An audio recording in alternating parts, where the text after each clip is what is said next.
सभी को नमस्कार। आज माल विक्रय अधिनियम 1930 के अंतर्गत हमारा टॉपिक है अनपेड सेलर, असंदत विक्रेता। सेक्शन पढ़ेंगे हम इसके अंतर्गत पूरे 45 से लेकर 54 तक का एक चैप्टर है अनपेड सेलर के बारे में। विक्रेता के बारे में हम पढ़ते हैं कि विक्रेता क्या है, जो माल का विक्रय करता है या विक्रय करने का करार करता है। तो विक्रेता के आगे सेलर के आगे क्या लग गया है, अनपेड। पेड का मतलब भुगतान जिस विक्रेता को मिल चुका है। अनपेड का मतलब जिस विक्रेता को अपने माल की कीमत का भुगतान नहीं हुआ है, माल की कीमत नहीं वसूली गई है, उसको अदा नहीं की गई है, तो वो क्या बन जाएगा, सेलर से अनपेड सेलर बन जाएगा असंदत विक्रेता कि जिसके माल की कीमत नहीं चुकता हुई है। तो हम इसके बारे में बात करेंगे। Rights of unpaired seller against the good.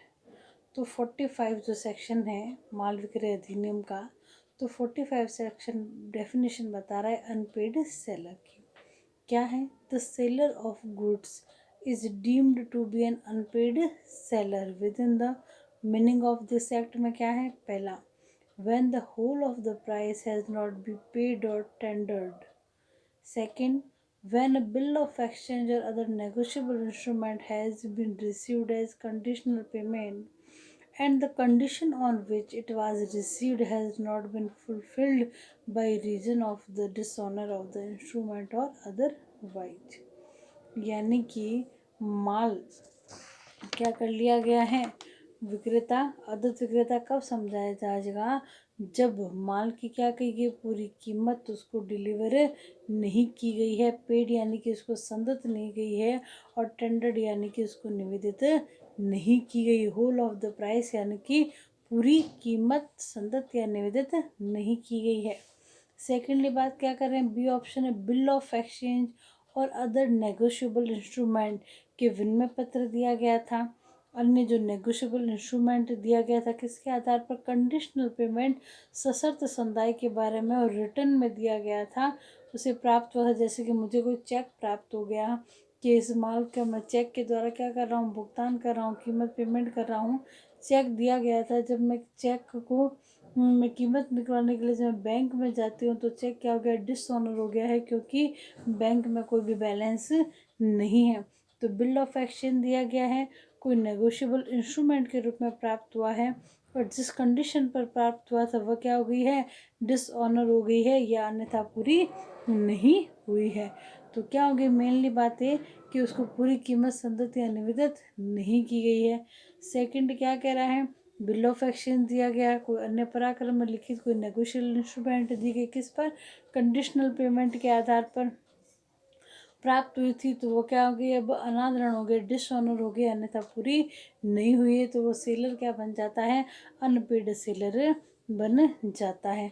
अब क्या है कि सिर्फ विक्रेता ही शामिल है, अन्य कोई व्यक्ति भी शामिल है, तो कोई ऐसा व्यक्ति भी शामिल है जो क्या कहता है, उस विक्रेता की स्थिति में, यानी कि उसका एजेंट हो गया। हम क्या बात करते हैं कभी कभी कि वह या उसका एजेंट वह कार्य कर सकता है, तो सेलर या उसका बिल ऑफ एक्शन जिसके द्वारा एंडोर्समेंट किया गया, सिग्नेचर किया गया है, अब भी करता है, जो कीमत खुद दे देता है या देने के लिए सीधा उत्तरदायी है, तो अनपेड सेलर के अंतर्गत वह भी व्यक्ति दायी होगा।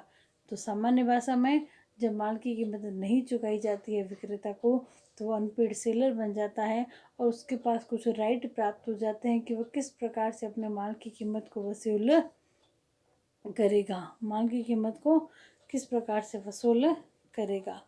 तो हम बात कर रहे हैं अब इसकी सेकेंडली बारे में, where the property in goods has not passed to the buyer, the unpaid seller has in addition to his other remedies a right of withholding delivery similar to and coexistence with his right of lien and stoppage in transaction where the property has passed to the buyer। यदि स्वामित्व अंतरण नहीं हुआ है फिर भी वो क्या कर सकता है, अंतरित नहीं हुआ है, तो अनपेड सेलर को क्या, जो दूसरे जो उपचार है, जो तीनों हम पढ़ेंगे, तीनों उपचार, लियन के बारे में, विवन को रास्ते में रोकने के अधिकार में, और रीसेल के बारे में, तो उससे अतिरिक्त भी क्या होता है, डिलीवरी के संबंध में रोकने का अधिकार प्राप्त होते हैं उसके समान हैं, जो कौन सी कंडीशन में प्राप्त होते हैं, जब क्रेता की संपत्ति ट्रांसफर हो जाती है उस संबंध में प्राप्त होते हैं। तो ये हो गया अनपेड सेलर का मीनिंग। Unpaid seller. अब हम बात करेंगे अनपेड सेलर के राइट। ये साइड्स हो गया है, यहाँ पे ये राइट होगा। तो अनपेड सेलर राइट। तो अनपेड सेलर राइट के अंतर्गत क्या कह रहा है कि 3 प्रकार के उसके अधिकार प्राप्त होंगे। पहले मॉरल ए से बात करें, सबसे पहले इसी माल पर धारणाधिकार, लियन का अधिकार। सेकेंडली अभिवहन में रोकने का अधिकार, यानी कि जो रास्ते में जो माल जा रहा है उसको रोकने का अधिकार। थर्ड बात करेंगे रीसेल के बारे में, यानी कि पुनः विक्रय के अधिकार के बारे में। तो धारणाधिकार का मीनिंग क्या होता है कि विक्रय की संविदा हो गई, तो विक्रेता और क्रेता दो बंदे हैं, तो माल का जो पोजेशन है, अभी तक भी क्या है, माल का जो पोजेशन यदि विक्रेता के पास में है और उसकी हम क्या कह रहे हैं कि कौन है अनपेड सेलर, जिसको कीमत संदत या निवेदित नहीं की गई है, तो माल का कब्जा विक्रेता के पास में है और क्रेता द्वारा कीमत नहीं चुका दी गई है, तो क्या कर लेगा, माल पर कब्जा बनाए रखेगा जब तक कि उसको कीमत संदत नहीं की जा सकती। वो तो क्या हो गया, लियन का राइट। दूसरी जो बात हम इसमें पढ़ेंगे, अभिवहन में रोकने का अधिकार। माल भाई एग्रीमेंट टू सेल हो गया या सेल हो गया, तो सेल के अंतर्गत जब संविदा हो गई है विक्रय की, तो मैं क्या करूँगी, माल को क्या कर दूँगी, कोई भी वाहक है, कोई भी उपनीति है, उसको मैं क्या कर दूँगी, डिलीवरी करने के लिए उसको प्रदत्त कर दूँगी। अब जब मेरे को पता चलता है कि क्रेता दिवालिया हो गया है या कोई अन्य मतलब स्थिति उत्पन्न हो रही है, तो मैं क्या करूँगी, अभिवहन में उसको रोकने का राइट रखूँगी विक्रेता। थर्ड बात आ रही है रीसेलिंग की। तो कुछ परिस्थितियाँ ऐसी होती है कि माल यदि उसके कब्जे में है विक्रेता के, तो वो उसको पुनः विक्रय भी कर सकता है। कौन सी स्थिति में करेगा, इसको हम आगे विस्तार से पढ़ेंगे।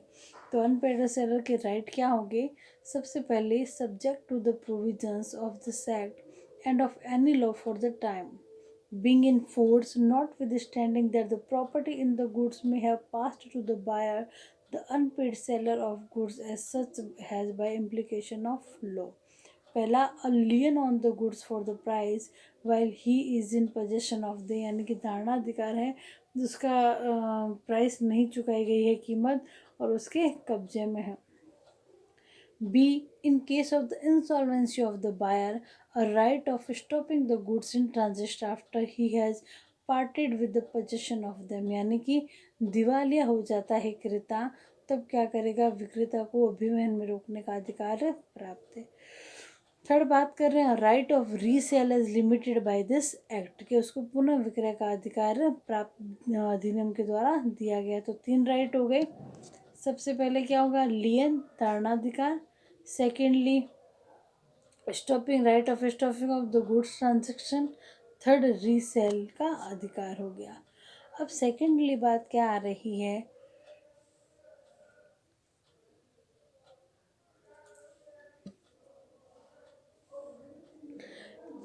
कि यदि माल का जो स्वामित्व है, जो ऑनरशिप है, यदि क्रेता को क्या हुआ है, ट्रांसफर नहीं हुआ है, is not the pass to the buyer, तो अनपेड सेलर, तो वह असंगत जो विक्रेता है वो अपने अन्य उपचारों की अतिरिक्त डिलीवरी को रोकने का कभी क्या होगा, ऐसा अधिकार प्राप्त होगा। जो विक्रेता के उस धारणाधिकार या जो भी उन्हें रोकने के अधिकार के समान क्या होगा, समान और उसके इक्वलेंटी होगा, जो उस समय प्राप्त होते जब क्रेता को संपत्ति क्या हो जाती है, ट्रांसफर हो जाती। तो ये क्या करा है, with the property in goods has not passed to the buyer, the unpaid seller has in addition to his other remedies a right of withholding delivery similar to and coexistence with his right of lien and stoppage in transit where the property has passed to the buyer।